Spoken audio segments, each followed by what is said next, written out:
Hola, mi nombre es Roberto Schlesinger. Soy director de una empresa 100% remota desde hace 20 años, mucho antes del comienzo de la nube. Y yo soy Cristian Curto, periodista y licenciado en comunicación social. Ambos coincidimos en las sierras de Córdoba, Argentina, en donde decidimos hacer este podcast para conectarnos con quienes, como nosotros, les apasiona este gran cambio que está viviendo el mundo de las empresas. Quiero compartir mi experiencia de todos estos años en gerenciar equipos remotos y difundir las nuevas herramientas que salen al mercado para mejorar la práctica en nuestras empresas. Bienvenidos a La Gran Renuncia, claves para una gerencia remota.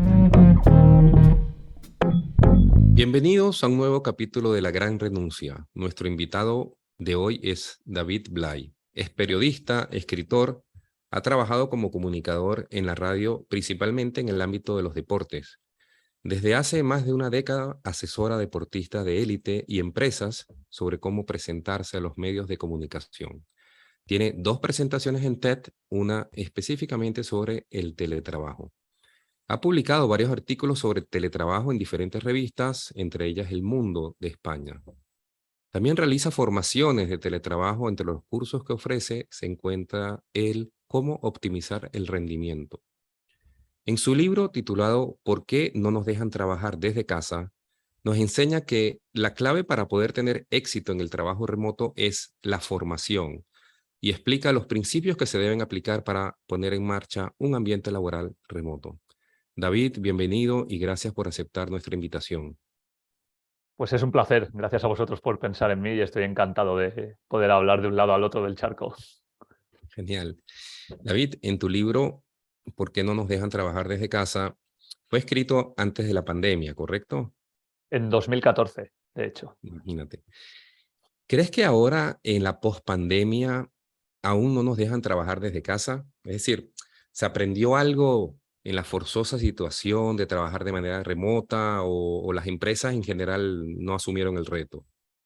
Yo creo que es muy parecido en Latinoamérica y en España, e incluso diría que es algo que la gente normalmente cuando mira hacia Europa parece no tener claro, que en muchos países de la América hispana se van muy por delante en legislación, quizá no tanto en implementación, pero en legislación de teletrabajo. Yo recuerdo conocer hace casi 10 años que el Ministerio de Tecnologías de la Información y de las Comunicaciones de Colombia impartía cursos gratuitos a las empresas, que dentro del Ministerio de Trabajo de Argentina había una delegación de teletrabajo ya hace mucho tiempo, pero es cierto que parecía bastante inactiva en aquel momento y las leyes que hemos visto promulgadas en los últimos años en Chile, en Perú, en Costa Rica, evidencian que hay un salto por delante, pero aún así la situación es la misma. De hecho, tenía una charla con amigos de Colombia hace alrededor de un mes y acabé titulando la ponencia Teletrabajo año cero,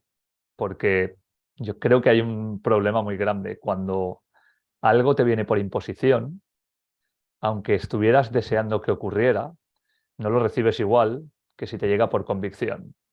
Y la gente se tuvo que ir a trabajar a su casa de un día para otro, sin ningún tipo de formación, sin ningún tipo de credibilidad por parte de muchas de las personas que enviaron a otras a trabajar en sus domicilios y además con una situación que no es la real, porque ahora que sabemos, post pandemia, cómo se trabaja en casa, sabemos que no tenemos a cargo a niños o niñas o a personas con alguna discapacidad, sabemos que podemos salir de las casas, sabemos que podemos gestionar un horario flexible y todo eso ayuda bastante a hacer un teletrabajo eficiente. Entonces, respondiendo específicamente a tu pregunta, creo que no ha servido tanto como debería servir la experiencia que hemos vivido por el shock inicial que supuso.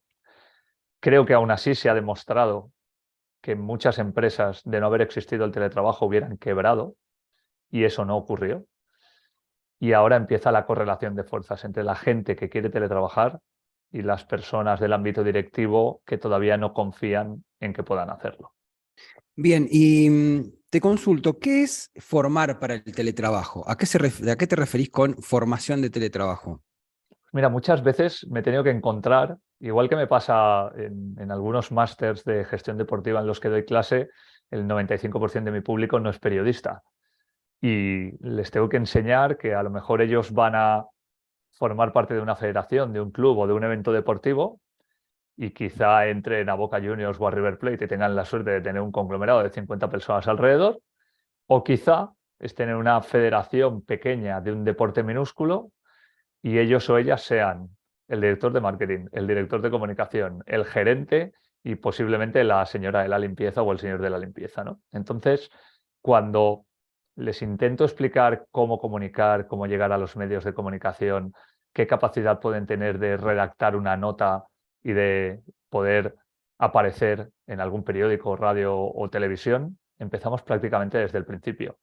Y aquí me está ocurriendo lo mismo. Que haya habido teletrabajo no significa que haya una educación digital. Y ya no hablo de saber usar Slack o Microsoft Teams o Zoom. Estoy hablando que no hemos tenido una conversación sobre si yo te voy a contestar un email en un momento determinado o tengo 12 horas para respondértelo. O si es adecuado que hablemos por WhatsApp en la oficina o no. O si tengo que darte un reporte diario, quincenal, semanal o mensual. Y aunque hayamos teletrabajado, como fue algo sobre lo que no nos habíamos formado previamente en ninguna circunstancia, hay gente a día de hoy que todavía no sabe gestionar su correo electrónico. Y han pasado décadas desde que algunas personas están trabajando ya con email, ¿no? Y esa formación es a la que me refiero. Creo que ahora que ya sabemos lo que es el teletrabajo, hay que empezar de cero. Y cada empresa es diferente. Tienes que saber quién quiere teletrabajar y quién no, pero también quién puede teletrabajar y quién no, darles las herramientas adecuadas. Igual una persona es más social y no necesita estar rodeada de gente dentro de su entorno porque puede quedar con otra gente simplemente a tomar un mate, como harían ustedes, en una casa y tener una reunión mucho más productiva para la empresa. Al final, toda esa formación que puede parecer banal es básica porque si no empezamos desde el principio, ya vamos a ver los problemas que hemos tenido. Vamos a ver que mucha gente trabaja más horas de la cuenta, vamos a ver que hay un problema de salud mental, vamos a ver cómo el título de su podcast es adecuadísimo, porque hay una gran renuncia y no hay una mayor renuncia porque, por ejemplo, en España o en Argentina no ocurre como Estados Unidos. Tú en Estados Unidos te vas de un trabajo y hay un 3% de paro. En España hay un 18% y sistémicamente se va casi hasta el 23%. Por eso no hay una renuncia mayor. Y si no conseguimos que la gente sepa cómo teletrabajar, que no es lo mismo que trabajar en una oficina, no lo va a hacer bien y eso va a generar una serie de problemas futuros. En tu charla TED de ya casi 5 años, mucho antes de toda esta situación de la pandemia, me pareció muy interesante una idea que traes justamente relacionado a esta fase de comunicación, de entendernos cómo se van a hacer las cosas. Cuando los gerentes que están evaluando si aplicar o no el teletrabajo, indicas que se practique los mismos principios, pero en la oficina. Por ejemplo, la parte de la no sincronización, la parte de trabajar en base a objetivos y la flexibilización, que es una cosa que en realidad me pareció interesante porque son cosas que en realidad se pueden hacer en la oficina y pudiera ser de práctica, como decir, bueno, si funciona en la oficina, pudiera funcionar remoto, y me pareció muy, muy interesante esa idea. Es que incluso, Robert, te voy a decir que se hace indirectamente, es decir, en las grandes empresas que tienen 7 plantas, las personas no trabajan codo con codo y se tienen que comunicar vía correo, vía WhatsApp o incluso por valija. Pero además yo conozco a personas que cuando van a trabajar se llevan unos auriculares antirruido para que nadie les moleste y poder concentrarse. Claro, si tú has querido que la gente vuelva aquí y quiere ser rentable o quiere ser productivo, lo mínimo que puedes hacer es establecer unas normas de productividad. De hecho, España está casi a la cola de horas trabajadas productividad en la Unión Europea. Estamos hablando de que posiblemente es uno de los países que más tiempo tiene a las personas trabajando a diario. Claro, si tú estás queriendo que las personas vuelvan, bueno, empieza a implementar cosas que puedas ver y que puedas medir, efectivamente, ¿no? Vamos a ser asíncronos durante 3 horas. Eso significa que a mí me des 3 horas en las que me pueda concentrar. Hoy tenía una reunión con un amigo que también trabaja en el ámbito de la comunicación y del marketing comercial y me decía, cuando voy a la oficina, toda la gente viene a que yo le intente explicar cosas que podrían hacer, y cuando ellos o ellas ya lo tienen todo para empezar a trabajar, yo todavía no empecé. Ya le he solucionado a la mayoría de la plantilla sus cosas, pero a mí me van a pedir que haga las mías. Y sin embargo, eso también es trabajo y nadie lo está diciendo.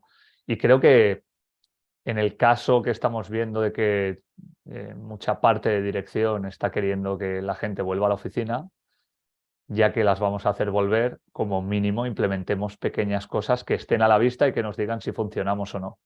Porque si no, yo recuerdo una charla TED, que es una de mis favoritas, de Jason Fried, que se llama ¿Por qué el trabajo no ocurre en la oficina? Y él dice, ¿por qué todas las oficinas que tienen todo para trabajar bien, tienes los mejores equipos, tienes las mejores sillas, tienes las mejores mesas? ¿Por qué cuando tú le preguntas a alguien, oye, ¿dónde acabarías un informe si tuvieras que entregarlo mañana? Te dicen, ¿en el porche? ¿En el bus? ¿En el avión? ¿Me vendría pronto a la oficina cuando no hay nadie? ¿Me marcharía tarde de la oficina cuando no hay nadie? Entonces, ¿para qué nos están sirviendo las oficinas? Que no digo que no sirvan, todo lo contrario. De hecho, creo que una parte importante puede ser decidir para qué nos van a servir o para qué queremos que sirvan. Pero obviamente no han funcionado al 100% a nivel productivo nunca. David, ¿todo el mundo puede teletrabajar? ¿Todo el mundo está o puede ser potencialmente teletrabajador si se prepara? Yo creo que todo el mundo puede teletrabajar, pero no todo el mundo debe teletrabajar. Y yo lo comparo mucho, tengo la suerte de trabajar con startups, con empresas de base tecnológica, y conozco a muchas personas emprendedoras. Y hay gente que necesita ser segundo, tercero, cuarto o quinto y que le manden. Y así es feliz, pero no solo es feliz, es productivo. Sin embargo, hay personas que tienen una inquietud en la que quieren hacer otras cosas. Entonces, la formación puede ser para todo el mundo, sin duda, porque, como le decía antes a Robert, es que nos va a servir incluso en nuestro día a día si no teletrabajamos, porque debería hacer más eficiente a la empresa. Pero ahí tenemos que saber también nuestras limitaciones. Hay gente que necesita estar rodeada de otras personas a diario. Bueno, no teletrabajes. Hay gente que es muy vital y que además es capaz de encontrar negocio en conversaciones con personas ajenas a la empresa. Seguramente sea un perfil teletrabajador magnífico. Incluso tú tienes que saber en tu plantilla quién tiene hijos, quién no, a quién le preocupa llevarlos por la mañana y recogerlos por la tarde, a quién no. Perdonadme si utilizo el verbo coger de vez en cuando, porque aquí en España significa otra cosa. Pero estamos en un momento en el que yo creo que todo el mundo puede formarse para teletrabajar, pero no todo el mundo debería decidir teletrabajar. Y si alguien no es capaz de saber si podría o no podría, la planta directiva debería tener ya esos datos para decidir quién puede hacerlo y quién no, pero en base a criterios objetivos, no simplemente porque quieras tener más personas dentro de una oficina. Y en los trabajos en entrenamientos que has tenido con empresas sobre trabajo remoto, David, ¿qué es lo más difícil que has notado ya para el lado de un gerente acostumbrado a un trabajo presencial, que logre pasar a esa fase de trabajo remoto? Me encuentro primero con un problema de confianza. Tú fichas personas que en teoría son muy buenas en su trabajo, a las que te quieres traer a tu empresa para que te ayuden, pero luego les dices lo que tienes que hacer. Con lo cual, no estás confiando en esas personas. Al final yo siempre pongo un símil, pongo varios futbolísticos, pero este se va del fútbol. Si tú eres un directivo o una directiva de 65 años que no tiene unas capacidades informáticas de alto nivel, tú puedes fichar un programador o una programadora que te programe en Python para salvarte tu empresa haciéndote una web o una aplicación. Pero aunque estés 24 horas mirando su pantalla, no sabes qué está haciendo. Podría estar construyéndote un juego del solitario y tú no te enterarías. Obviamente, si fichaste a esta persona es para confiar en ella. Y creo que el problema de la confianza es el gran problema que tenemos. Necesitas controlar a toda la gente que tienes a tu alrededor, como si pudieras hacerlo. Hablábamos antes de empresas grandes. ¿Cómo vas a controlar una plantilla de 2.000 personas? Si empiezas por el 1, cuando llegas al 312, el 1 ya puede estar haciendo cualquier cosa que no sea trabajo. Y ese es el gran problema que me he encontrado muchas veces, porque luego es verdad que intentas explicarle a las personas que están al mando algo que parece de perogrullo y ellos o ellas no acaban de entender que es usted, que es directivo o directiva, viaja 100 días al año, porque o está en una multinacional o tiene que hacer viajes de trabajo. Usted de facto está teletrabajando, pero no le permite a su gente que lo haga porque dice que esto no se puede hacer. Entonces, si ya no estás predicando con el ejemplo, esto supone un problema. Y a partir de ahí también me he encontrado con mucho desconocimiento. Creo que la pandemia trajo algo bueno, que es que cuando teníamos un Zoom o un Teams, lo primero que hacíamos era preguntar, bueno, ¿cómo estás? ¿Cómo está tu familia? ¿Cómo la estáis pasando? Y ahí hubo una enorme información personal que en muchas empresas ni siquiera existía porque no había un vis a vis habitual. Y sin embargo, eso se ha perdido. Y cuando tú tienes que optimizar a tu equipo, eso deberías saberlo, porque deberías saber qué le puedes pedir a cada persona y qué le puedes dar para que esa persona no solo se quede contigo y trabaje bien, es que no se vaya. La gran renuncia habla de la marcha del talento y de la imposibilidad de retenerlo. Y eso es un problema sistémico prácticamente en todos los países del mundo. David, liderar en un ambiente de teletrabajo también supone un desafío para el gerente, ¿no? Incentivar al equipo, más allá de trascender el control, digamos. Pero digo, el liderar, el alentar, en darle un objetivo en común, con la distancia de por medio, tal vez sea un obstáculo. O tal vez también los gerentes necesitan una preparación para eso. Yo creo que los gerentes deberían darse cuenta de que son entrenadores de fútbol, es decir, que durante un tiempo pueden explicarle a quien va a jugar qué es lo que tiene que hacer, pero luego durante 90 minutos como mucho van a poder hacer 5 cambios. Creo que ya lo dijo Bilardo, que él entrenaba perfectamente durante toda la semana y el problema es que cuando silbaba el árbitro los jugadores se movían. Bueno, pues esto es una empresa y al final los gerentes tienen dos problemas. Yo creo que un problema principal es que el día a día laboral se los come y no pueden liderar, porque tienen tanto trabajo como sus empleados, con lo cual nadie puede mirar a medio y largo plazo hacia dónde tiene que ir la empresa y si no ves lo que puede venir, de repente te cambia y te caes. Le pasó a Nokia con el mercado de los teléfonos móviles, sin ir más lejos, donde dominaba el 93% del mercado y ahora domina el 0,2%. Y era líder absoluto en todo el planeta. Creo que esa es una parte muy importante. Y hay una segunda parte muy importante que tocábamos antes, que es definamos para qué queremos la oficina. ¿Queremos la oficina para tomar cervezas los viernes por la tarde y así poder hablar sin la presión del trabajo? ¿Queremos la oficina para reunirnos, encontrarnos una vez a la semana y que yo os explique qué es lo que quiero de vosotros? ¿Queremos la oficina para deciros cuando os apetezca venir, venid, pero no tengáis obligación? ¿O queremos la oficina para estar todos juntos, pero vamos a establecer que si alguien quiere marcharse, se puede marchar sin mirar el horario? Creo que es muy difícil porque cada figura de gerencia es diferente, pero hay un momento en el que el liderazgo por fuerza o por imposición moral lo que hace es que el talento se marche. Y si no eres capaz de liderar simplemente dando ejemplo para que la gente quiera trabajar contigo, es muy posible que acabes teniendo solamente personas subordinadas porque están aterrorizadas o porque no se pueden marchar o porque no tienen esa opción. Sí, el punto que comentabas, David, de la confianza me parece súper interesante que lo consideres uno de los principales y que en realidad de ahí se irradia muchas actitudes, ¿no? Porque también la flexibilidad, que es un principio importante del trabajo remoto y que también en general para el trabajo presencial. La flexibilidad no necesariamente, como dices, tiene que ser para trabajo remoto. Se ajusta a los trabajos remotos, pero trabajo presencial. Y si no hay confianza, no se puede avanzar. Y la confianza, como dices, tiene que ver con delegar, con que los proyectos avancen y que el gerente tenga tiempo de hacer lo que tiene que hacer también de su parte, ¿no? Porque si aprende a delegar, pues va a tener más tiempo él mismo de hacer sus cosas.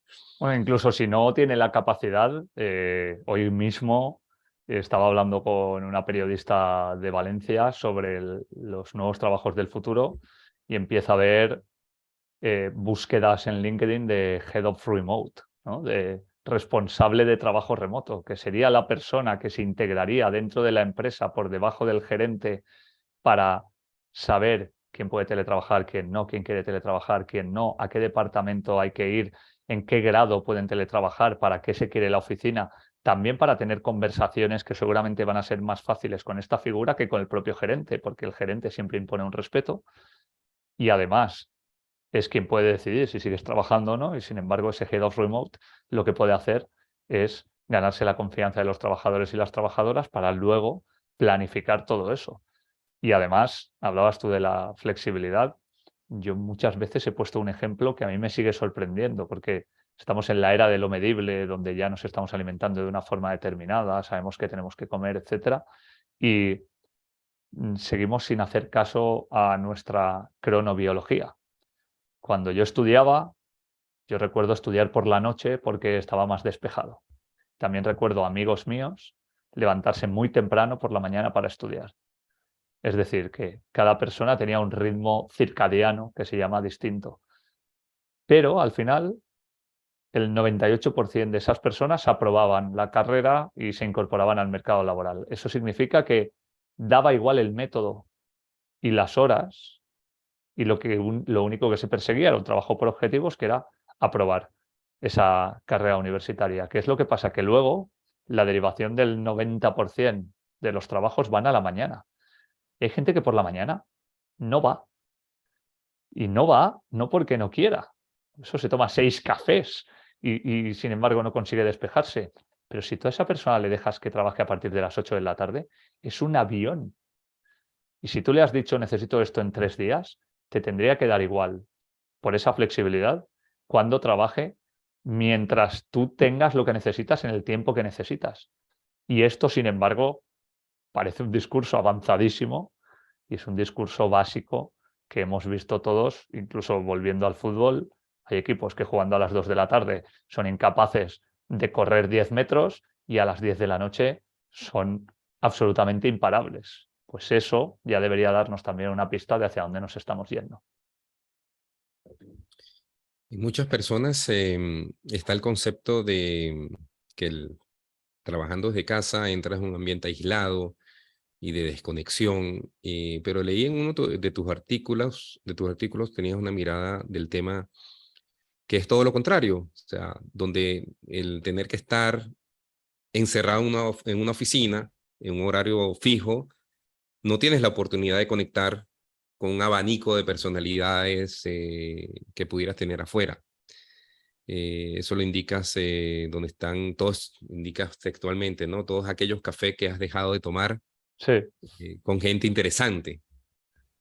interesante para ti y si tú estás alineado con la empresa, interesante para la compañía, porque tú puedes quedar con gente de tu sector que te dé una visión que tú desconocías, puedes quedar con gente de otros sectores que te dé una capacidad de mirar nuevos negocios que tú desconocías y muchas veces, quedando con amigos o amigas simplemente por desconexión, como tenemos el cerebro tan saturado de hacer tantas cosas a la vez, cuando baja la guardia, de repente te viene algo a la cabeza que decías, pero ¿cómo no he pensado esto? Llevo 2 semanas dándole vueltas, ¿no? Entonces, para mí, por eso hablábamos de la socialización antes. Primero, yo con el 95% de las personas con las que he trabajado en mi vida en una oficina no me iría de vacaciones. Hay gente a la que quiero más y menos, con la que me llevo mejor y peor, pero no son mis amigos. Y luego hay un momento en el que, por muy bueno que sea tu equipo, o entran nuevas personas a dar nuevos movimientos o va a haber un estancamiento, pase lo que pase. Por eso siempre está habiendo mucha circulación en las grandes empresas. A partir de ahí, si una persona es sociable, lo normal es que pueda tomar esos cafés con mucha gente y ya no solo que beneficie a la empresa, es que para una persona que se quiera marchar de una compañía, le generan una mayor empleabilidad porque está abriendo el abanico a muchas personas que saben cuál es su situación. Pero sigue habiendo un miedo bastante grande a estar solos o solas en casa. Y cuando yo hablo de trabajar en casa, no hablo de estar encerrado en casa. Hablo de teletrabajar, hablo de... Yo vivo en una ciudad de Valencia, como Valencia, que tiene 900.000 habitantes, 300 días de sol al año, y hay un río que lo cruzaba por en medio, que luego vio como su curso era desviado y ahora es uno de los mayores jardines urbanos que hay en el mundo, con 13 kilómetros, y hay gente con ordenadores allí, o hay gente desayunando delante de mi casa eh, tranquilamente en una cafetería trabajando desde allí, o yéndose a la playa a trabajar, o simplemente viajando por placer de martes a jueves, que es cuando más baratos están los billetes y cuando casi nadie viaja, y pudiendo trabajar desde donde se marche. Entonces, yo creo que sí, que la socialización es muy importante, pero nuestra socialización no puede depender de que tengamos más o menos suerte con los compañeros o compañeras que nos toquen en el trabajo, como no puede depender tampoco de que solo podamos ver una o dos veces el fin de semana a nuestra familia o a nuestros amigos de verdad, porque eso además luego nos lastra vitalmente. El otro día hablábamos en uno de los episodios, vos que estás hablando de la socialización, por eso traigo esto del tema, de las personas introvertidas y extrovertidas, y que a veces el introvertido tiene pocas posibilidades de socialización, incluso en una oficina, y que el teletrabajo, al hablar cara a cara o con dos personas, el introvertido puede dar como su opinión más abiertamente y quizás cobrar un poco más de protagonismo o dar cuenta más de sus talentos que si tal vez en una reunión presencial de muchas horas, ¿no? Siempre hemos visto a los equipos de desarrollo de software en una esquina de la oficina, trabajando mirando al ordenador y ni siquiera hablando entre ellos. Sin embargo, si ves la serie Silicon Valley, al final de la primera temporada acaban diciendo, tened en cuenta que esta es la primera vez en la historia que nosotros somos las personas de referencia de las empresas. Y claro, esa gente habla a través de una aplicación, esa gente habla a través de una web, y luego cuando hay un entorno colaborativo de teletrabajo, hablan a través de Slack, efectivamente, que les cuesta menos porque la expresión escrita parece que es menos invasiva que la expresión oral, o simplemente con un reporte por correo te dicen todas las cosas que están haciendo que normalmente no te dirían porque se enfocan habitualmente en su trabajo. Pero luego esas personas también, aunque sean introvertidas, tienen una pátina de sociabilidad con su gente, con la gente cercana. Y en tanto en cuanto más estén con su gente, más sociables van a ser, con lo cual mayor sociabilidad podrán tener dentro de un entorno remoto o de un entorno grupal. Pero sin embargo, acabamos relegándolos o relegándolas a una parte en la que parece solo técnica y donde incluso pues las relaciones públicas quedan muy lejos de esa parte de las compañías, que además cada vez es más importante y de hecho es fundamental, porque ahora mismo, si no eres capaz de digitalizarte, una empresa con 50 o 60 años de trayectoria que ha dado trabajo a miles de personas, ya vimos durante la pandemia de COVID, que en 6 meses puede desaparecer por mucho que haya tenido una trayectoria de décadas. Em, Eso que mencionaste antes de dónde la gente prefiere en realidad realizar el trabajo, puede ser en llevarse trabajo a su casa para estar tranquilo, o en un café aislado en el avión, como mencionaste. Eh, También estuve viendo la charla TED de este que menciona, Jason Fred, y él hace la analogía entre el sueño y el trabajo, donde el sueño tiene unas etapas iniciales para poder entrar a una fase donde realmente descansas, y compara igualmente en el trabajo, necesitas unas fases para entrarle y realmente llegar a un punto de, digamos, de profundidad en lo que estás haciendo. Pero está el problema de las interrupciones en las oficinas. ¿Cómo Y ves esa es eso? la analogía más importante que creo que dice Jason Fried, porque ahí te comenta, bueno, si a ti te despierta tu hija en mitad de la noche, puedes tener facilidad para volver a dormirte, pero tienes que empezar otra vez todo. empezar a relajarte, cerrar los ojos, que te entre sueño, dormirte, pasar la fase de sueño ligero, entrar en la fase REM e irte a la fase de sueño profundo.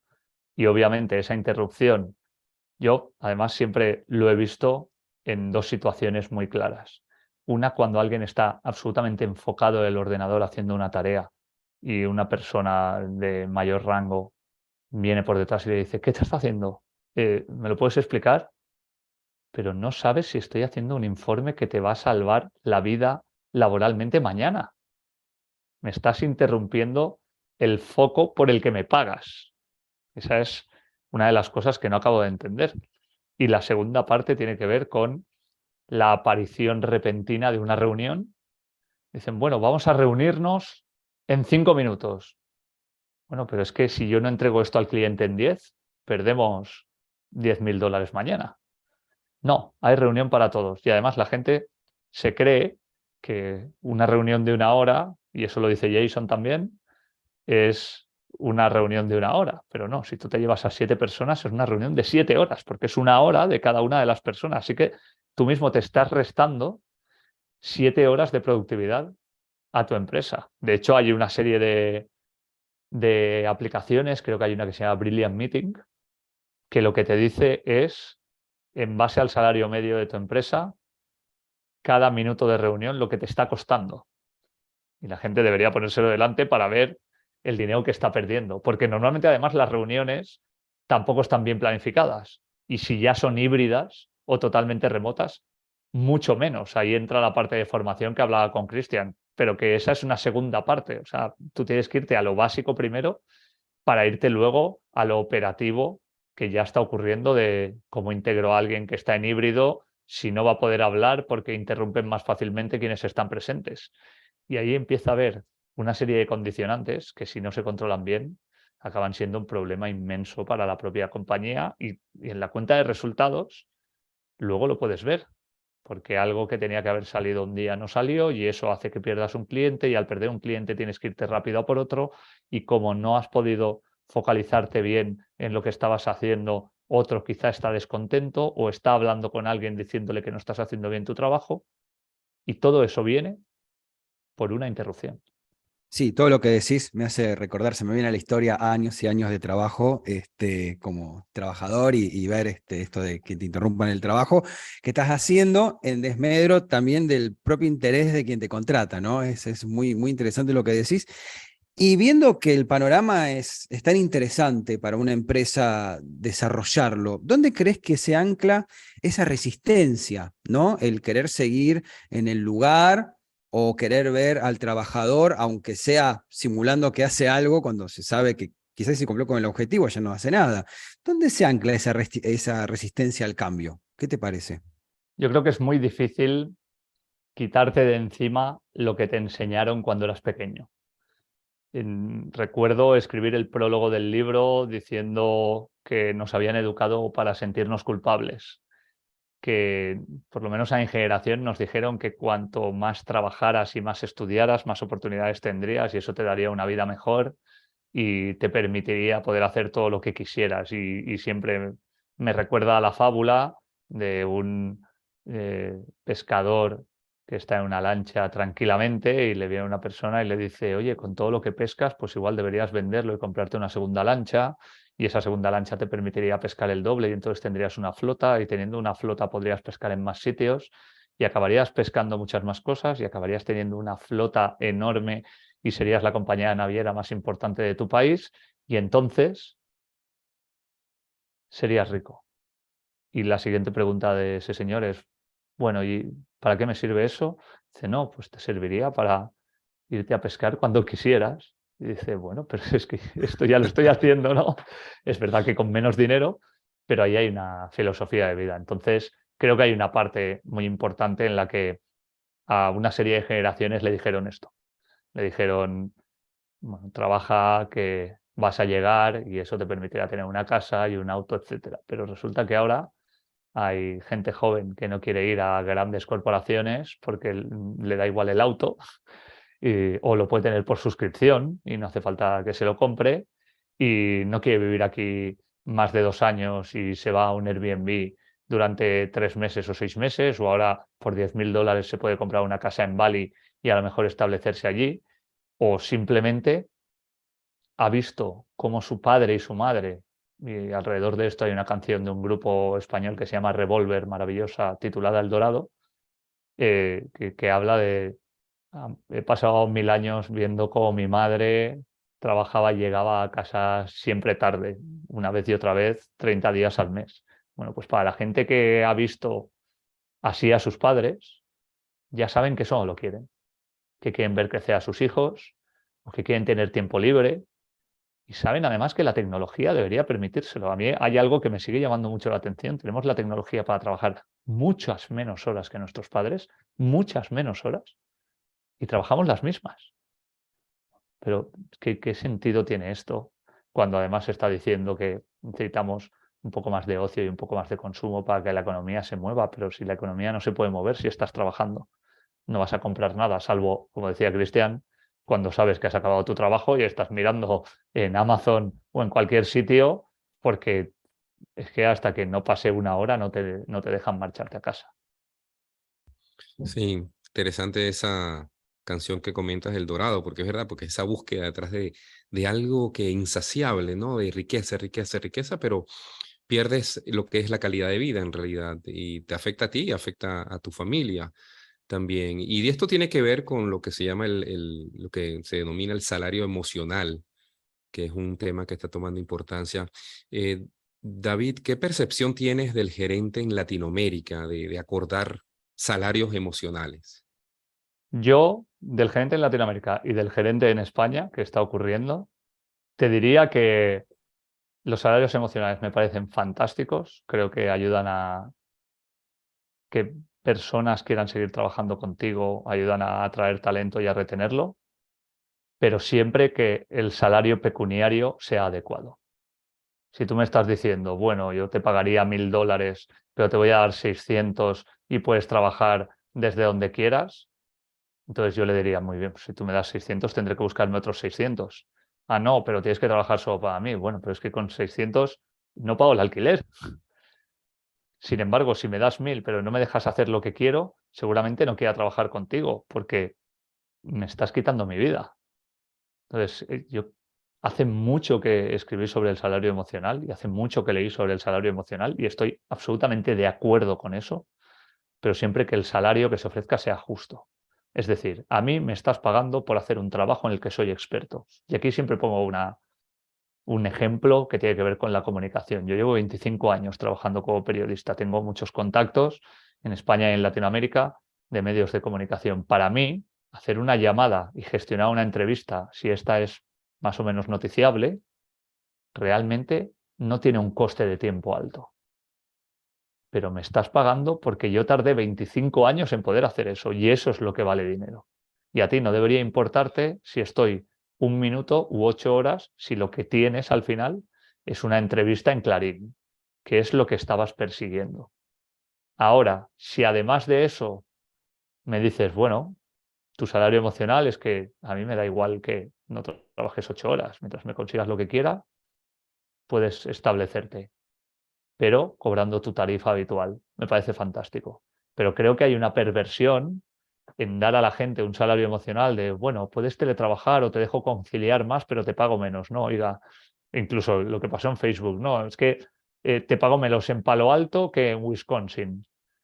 No, me estás pagando por mi trabajo.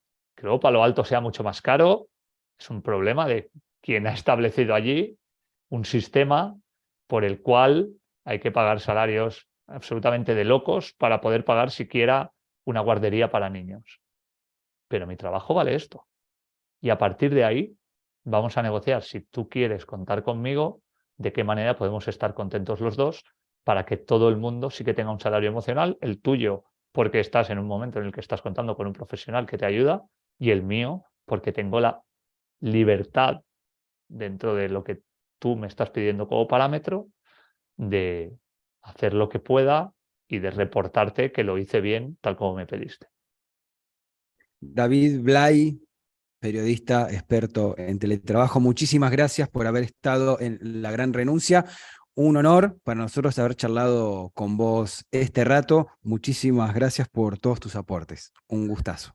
Muchísimas gracias a vosotros. Creo que además venís desde Córdoba, si no me equivoco, así que Valencia es una ciudad hermanada con Córdoba por el fútbol, por Pablo Aimar, por Claudio Javier López y aquí siempre hay sitio para los Sí. cordobeses y las cordobesas. David, ¿dónde podemos conseguir el libro? ¿Dónde se puede comprar? El libro está a la venta tanto en la plataforma de autoedición, como yo lo hice, en Bubok, B-U-B-O-K. Luego también está en Amazon, pero también, voy a ser muy sincero, porque lo escribí hace 8 años. Este es un libro para empezar a teletrabajar. Es decir, te da unas claves básicas si tú vas a trabajar en casa. Pero no es un libro de gestión del teletrabajo remoto o híbrido en las actuales circunstancias. Sí que te puede dar unas mínimas nociones. Pero claro, cuando yo lo escribí, nadie teletrabajaba, en España por lo menos. Entonces era como una intención de ayuda a mis amigos o amigas que por la crisis de 2007 habían quedado fuera del periodismo para establecerse como freelance. Pero yo creo que sigue siendo un documento válido porque a muchas personas que se inician o que van a establecerse en su casa, sí que les puede dar algunas referencias de cómo poder hacer las cosas un poquito mejor. Genial. Y David, para las personas que estén interesadas en seguirte, saber qué actividades estás realizando en esto del teletrabajo, ¿cómo podemos contactarte? Soy muy fácil de contactar, ya lo visteis vosotros. Mi web, davidblay.com, no solo tienen toda la información, sino un formulario de contacto que me lleva directamente a un correo electrónico que yo como máximo en 24 horas respondo. Y luego mis redes sociales, estoy activo a diario. En LinkedIn habitualmente todos los días estoy pendiente. En Twitter también, todas es @davidblaytapia, que es mi segundo apellido. Facebook e Instagram quizás son un poco más personales, pero también cuando me llega algún mensaje por allá lo respondo. Así que es muy difícil si alguien quiere contactar conmigo que no lo consiga. Muchas gracias, David. Hasta pronto. Hasta Gracias. pronto. Muy bien, y así pasaba la entrevista con David Blay, quien forma parte de la Escuela de Teletrabajo, junto con Carlos Jonay Suárez Suárez, que fue nuestro entrevistado en el episodio anterior. Nos remarcaba muchísimas situaciones y muchísimos datos muy, muy interesantes para seguir analizando de diferentes puntos de vista el modelo del work from home, ¿no? Que habíamos iniciado con Carlos Jonay, Roberto. Sí, así es, Cristian, y el tema que él trae, David, que él comenta sobre lo que nos ocurrió en la pandemia, ¿no? Que fue más bien una imposición del trabajo remoto, contrario a una convicción del trabajo remoto. Por eso él hace énfasis en el tema de la formación, que igual se aprendió muchísimo durante la pandemia, pero sigue siendo una imposición. O sea, la gente no, todavía le falta, digamos, llegar a una convicción de lo que va a ser realmente, cómo se va a manejar la relación laboral de manera remota. Sí, y también marcaba un poquito, hablábamos sobre esta resistencia que se tiene a veces de migrar de una forma de trabajo a otra forma de trabajo, que me parece que eso tiene en común lo que hablábamos del trabajo remoto en las distintas partes del mundo. Esta resistencia global, en parte, bueno, traigo agenda la noticia esta de último momento que está copando los medios de comunicación con Elon Musk, con una fuerte resistencia a lo que es el trabajo remoto, esta obligación de estar en la oficina, de cortar fuertemente ¿cómo es? Esta apertura desde la casa, quizás con un prejuicio, y no basándose en algunos indicadores. Me parece que en este sentido la entrevista con David Blay, esta conversación, fue bastante aclaradora y refrescante, se podría decir. Así es, y otro punto que se trajo a discusión, que es un concepto que tiene David, me pareció genial, que es hacer la práctica del teletrabajo en la oficina presencial, como prueba para ver si va a funcionar o no. O sea, y en realidad hay puntos que se pueden manejar de presencial, o sea, no tienes que estar remoto, ¿no? Como es la no sincronización, el ambiente laboral flexible, el trabajo por objetivos. Y él trae esa idea, ¿no? De que las empresas que quieran pasar a un ámbito remoto, que pongan a prueba estos elementos, inclusive presencialmente. Eso me pareció bien interesante. Nos sirve para ejercitar, para practicar, para ir incorporando estas herramientas, para hacerlo parte de nuestros hábitos, de nuestras costumbres, y también para sacar un poquito el prejuicio que a veces hay con respecto a esta metodología de trabajo. ¿Algo más, Roberto? Por el día de hoy me parece que fue un episodio muy contundente con nuestro invitado. Sí, muy interesante. Esto ha sido La Gran Renuncia. Hoy invitado presente David Blay. Ustedes saben que estamos en LinkedIn. Ahí pueden ingresar a nuestra página La Gran Renuncia. A través del mail nos pueden contactar en podcast.lagranrenuncia@gmail.com. En Instagram estamos como la.gran.renuncia. Esos son todos los medios de comunicación por donde nos pueden contactar y podemos charlar un ratito más acerca de los temas que le interesen. Y nos pueden seguir en Spotify y en las diferentes plataformas de podcast. Muchísimas gracias y nos vemos el próximo episodio. Escuchaste La Gran Renuncia, un podcast producido por Roberto Schlesinger y Cristian Curto. Si te gustó, hace clic en el botón seguir y nos vemos en el próximo episodio.